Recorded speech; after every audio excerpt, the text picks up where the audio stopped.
Welcome to the Leader Impact Podcast. We are a community of leaders with a network in over 350 cities around the world, dedicated to optimizing our personal, professional, and spiritual lives to have impact. This show is where we have a chance to listen and engage with leaders who are living this out.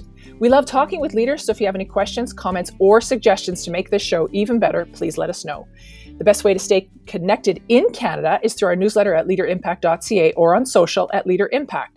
If you're listening from outside of Canada, check out our website at leaderimpact.com. I'm your host, Lisa Peters, and our guest today is David Town. David is a facilitator and executive coach with a focus on leadership development, performance-related communication, management styles, and team dynamics. David has a particular interest in leadership approaches that optimize results, particularly in remote and hybrid work environments. He authored a book entitled Don't Mistake Presence for Performance to provide leaders with the strategies for building stronger relationships, leading to better results. David has been an independent leadership consultant for 20 years and is the co-founder of Virtual Leadership Matters Incorporated. Prior to starting his own consulting practice, David held senior HR leadership positions in several prominent Canadian retail organizations, including Loblaws companies, Shoppers Drug Mart, and Big V pharmacies. He also taught a first-year business course at the Ivy School of Business, and more recently, he taught organizational behavior at Seneca College. David is married with 4 children who are all adults now. He and his wife live in Georgina on the shores of Lake Simcoe in Ontario. Welcome to the show, David. Thank you, Lisa. Glad to be here. Well, I'm a huge fan of Shoppers Drug Mart. I've just turned 55 plus, and there's that deal for seniors. So I loved reading your bio. Now, I think you actually, it says here, prior to starting his own consulting business, do you have another leadership firm? So my first foray into the leadership consulting was I started with David Town and Associates, a very clever name. And then I incorporated into a company called Your Leadership Matters, okay, which I still have. And a friend of mine in Saskatoon, David Smith, and I put together Virtual Leadership Matters in 2020 at the beginning of the pandemic because we thought that virtual leadership was an important topic to talk about. Yeah, I would agree. And your book, Don't Mistake Presence for Performance. This is a new book, I believe. Did this just come out in the last? Yes, I published it. It was published in July of last year. And I really haven't spent a lot of time marketing it. Yeah. I'm in the twilight of my career and I'm not necessarily in a high business development mode. So I wasn't really active in promoting the book too much, except that I would love people to read it just because it was a passion of mine to talk about this. Now, I know you're part of Leader Impact. Is any of the groups studying the book? No, we've talked about it in our own group. Okay. I lead a group here in the Newmarket, Aurora, Georgina area. And it's something for me to talk about some more with John Havercroft and others in Leader Impact. Good. Yeah. Because I definitely, when I think of Don't Mistake Presence for Performance, too many times we think we're presence. And so we're not. But I look forward to hearing more about it. So we'll start the podcast. And, we want to hear more about your professional story. And more importantly, we love to hear those pivots, those pivotal turning points along your journey that sort of moved you, to another space. So jump in. Okay. So I graduated from the Ivy School of Business in London, and I had been studying portfolio management. I was a numbers guy, thought I was going to go trade bonds, make my millions. And I played baseball with one of the professors who I got to know because I had a summer job with him. And he said, why don't you come out and teach a first-year business course for 2 years? It just strikes me you'd really enjoy that. So I thought, what an opportunity. I'll do that, and then I'll go do my portfolio management life, as it were. Well, I fell in love with doing 2 years of teaching business, a first-year business course. I fell in love with watching the light bulb go on for people. So that was, there's sort of one moment where a complete shift in terms of what I thought I was going to be doing, and then I taught. So that sort of moved into a role with a company called Big V Pharmacies, where I went in to help them learn how to manage stores better. So I was in a training role, eventually became the head of human resources at Big V because they didn't really have a human resource function, a robust one. So I helped develop that. And I loved working. It was for that company. It had a great culture, a really customer focused, very positive values culture. So I was there at Big V until the time when we merged with Shoppers Drug Mart. Big V was a privately held organization. Even though it was privately held, it had shareholders, so they would trade on based on PE multiples. And along came when we went to go public with a to put shares out into the marketplace. Along came a Masco, who was the owner of Shoppers Drug Mart, and they made an offer which the employees accepted because the employees were the owners. It's a very interesting dynamic. Employees are voting for a merger, maybe not knowing exactly what a merger entails in terms of the reductions of staffing because of synergies and so on. Anyways, it was a very interesting time, and I loved Big V, but there was an interesting path along the way. So we talk about some of the inflection points in a person's career. So it was 1987, about 4 or 5 years into my time at Big V, I got recruited into a large multinational organization out of Mississauga. I was living in London at the time. That's where Big V was located. And I got to the final stages. I was the last man standing, as it were. So the job offer was coming to me, and there was a person coming up from Dallas, Texas, where the head office was. And he met with the guy who had been interviewing me, and I'd had, oh my gosh, 7 or 8 interviews. I'd gone for dinner. It was a very robust recruitment process. And I got a phone call after the guy from Dallas arrived a day later saying from this fella, and he said, "So all bets are off. I'm really sorry." He said, I feel devastated that they changed what they wanted to someone who was a negotiator as in the IR function, as opposed to what I was in human resources, which is more away from the negotiations.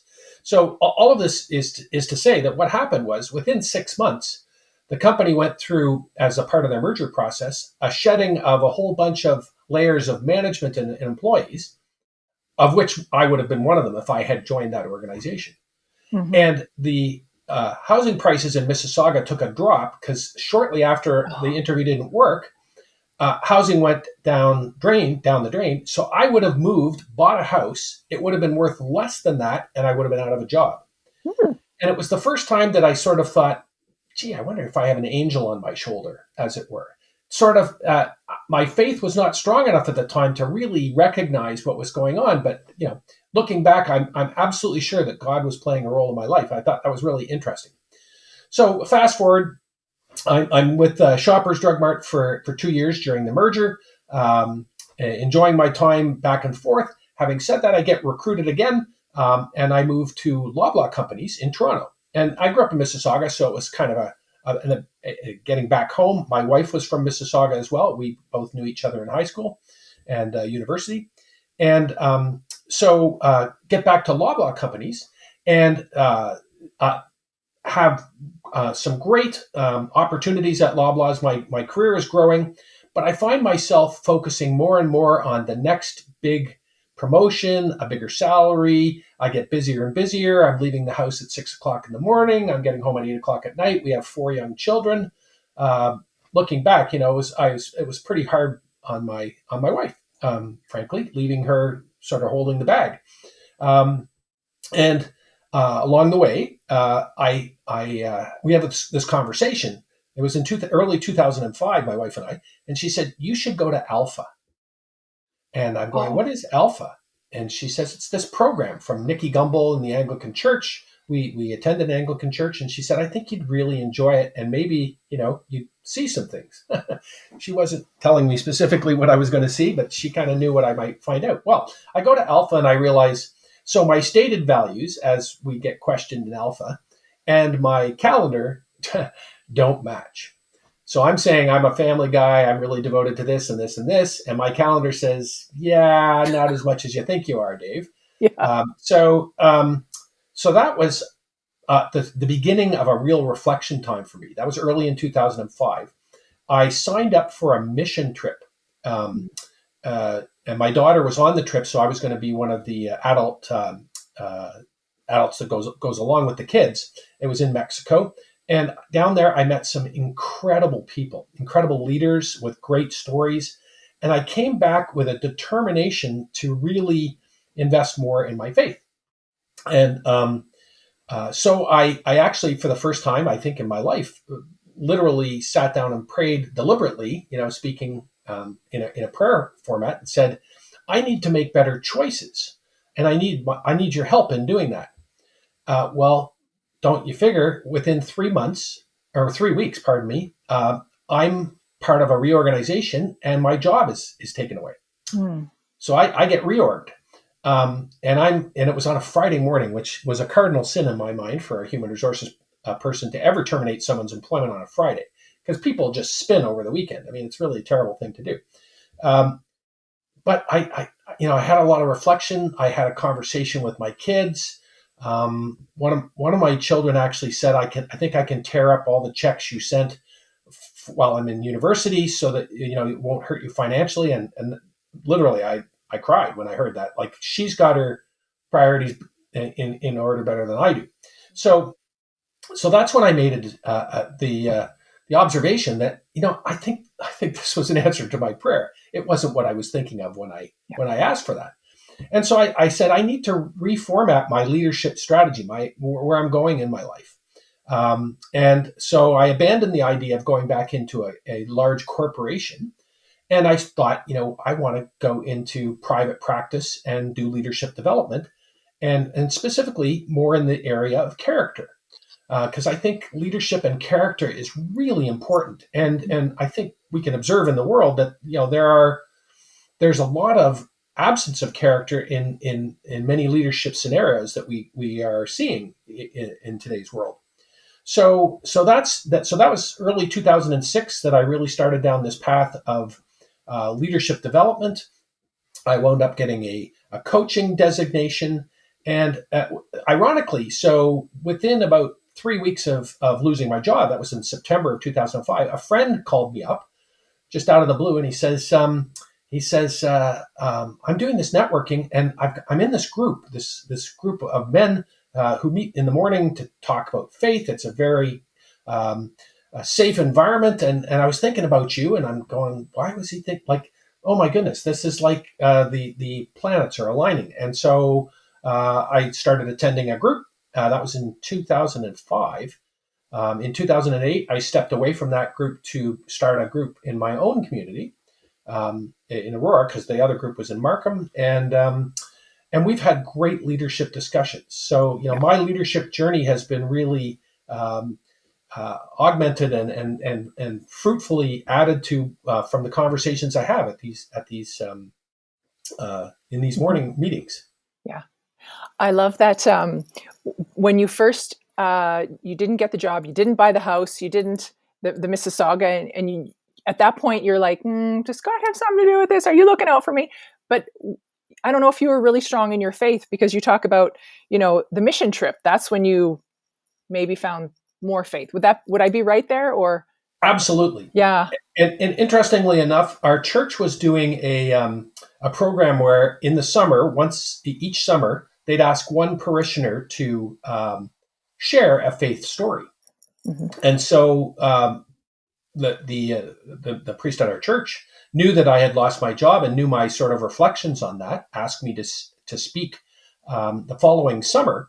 And that's where I really had a chance to more deeply reflect. I'd had the LeaderImpact experience. Things were now starting to change for me.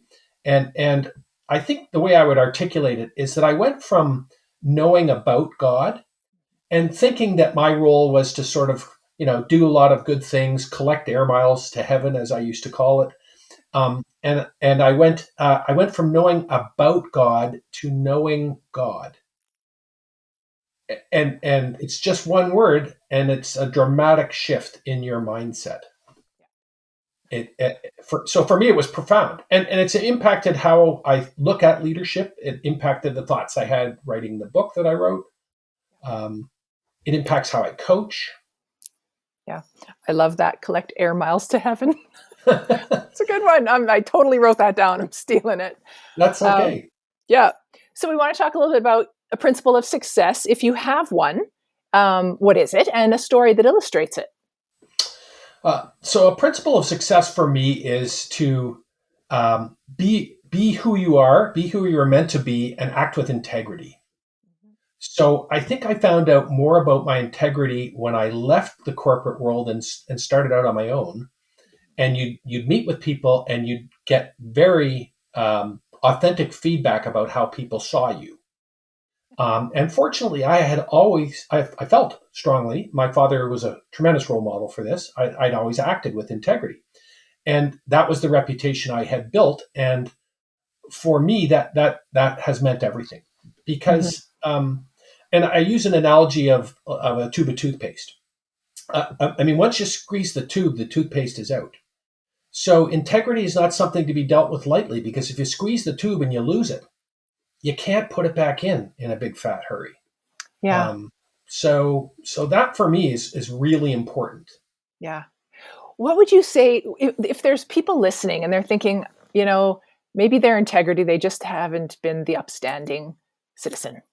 And I know when I read about, leadership development that you coach, and you talk about, team dynamics, when someone doesn't have the integrity, but they're really trying to get it back, to the person who is trying so hard to get it back, they can do it. I just give them the words of encouragement. You can do it. You can build this.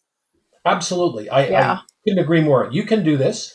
And I think what advice I would give them, I mean, as a coach, I like to help them find their own way. What advice I would give them is to be authentic about that. So stand up and say, hey, you know what? What got me here hasn't been everything I wanted it to be. And I want it to be different going forward. And I think by being vulnerable and saying, none of us are perfect. I mean, this is one of the things we want to all recognize as Christians is we'd like to be, but we're not. So when you admit that I'm flawed and I want to do better, I think people will embrace that. And I think there's always a path forward. You asked for a story. My leaving of Shoppers Drug Mart, that one of the challenges was I didn't see eye to eye with the head of human resources that I was now coming together with. We had a different value system on some things. And so I was presented with a different opportunity going forward than I had been promised or expected. And, I think a promise is important. And so when it first happened, my reaction was, okay, don't just acquiesce, this isn't right, and be who you are. So I approached the person and said, look, I don't know why this has gone this way. However, I think it's probably better that we just move on. And I said, so I know in the merger, we've had lots of packages. So I'm saying to you, if you wrote a letter and offered me a package, I'd sign that letter. And he goes, well, do you already have a job? And I said, no. And he said, well, how can you do that with 4 kids? I said, because I think it's the right thing to do. And I think if you do the right thing, things will work out. And again, another angel on my shoulder story. So we go through, we make the deal. I'm having lunch with a friend because I'd been the chair of the board of the Chamber of Commerce in London. I'm having lunch with a friend who's a CEO of a local company. A week later, and we're sitting down, and he says, you left Shoppers Drug Mart? I said, yeah. He says, well, we need somebody. And he offered me a job a week later. So with all honesty, I'd said I don't have a job. And then I had a job. Yeah. So. Yeah, I would want to acknowledge that I think you never gave up, right? Like you put yourself out there. You were going for lunches, right? I mean, it doesn't just happen. We have to work hard to, we can pray, but God can throw us a lot of ideas. But if we're not outside the house, they're not, if you don't do the lunch that you don't really want to do and do the meeting you don't really want to do. Yeah. For sure. You can't just say a prayer and expect all of a sudden everything to happen to you. You still have to work. You have to pursue the intent of the prayer. Yeah. Good. All right. Well, we're going to move on to talking about failures and mistakes, and we definitely learn more. So I wonder if you have one, maybe a failure or mistake that happened in your life and what you learned from it. So it was an interesting question. To thinking about that. So I would say, I'd go back to this idea of the mistake I made is a little bit of that story of getting trapped into pursuing the big job without thinking about the implications to who that was making me, who I was becoming as a result of that.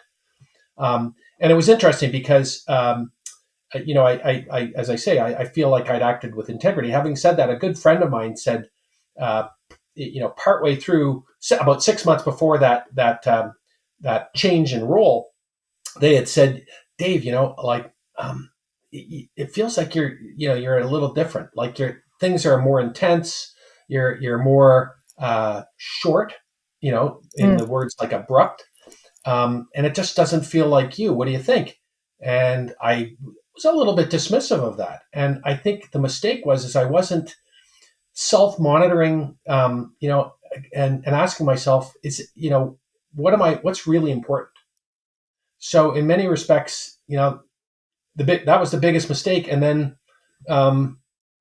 my wife suggesting I go to Alpha, and just accepting that she, we love each other. So she wanted to help, and did it in a very loving way. And so, my solution to that was to open my ears, and listen for lack of a term, listen for the leading of the Spirit without knowing that's really what I was doing. Yeah. I think we all can resonate with getting trapped in the pursuit of more. And it can come out, in your health. Your health starts to fail, your relationships fail when you are just so, I want the better car, I want the better house, it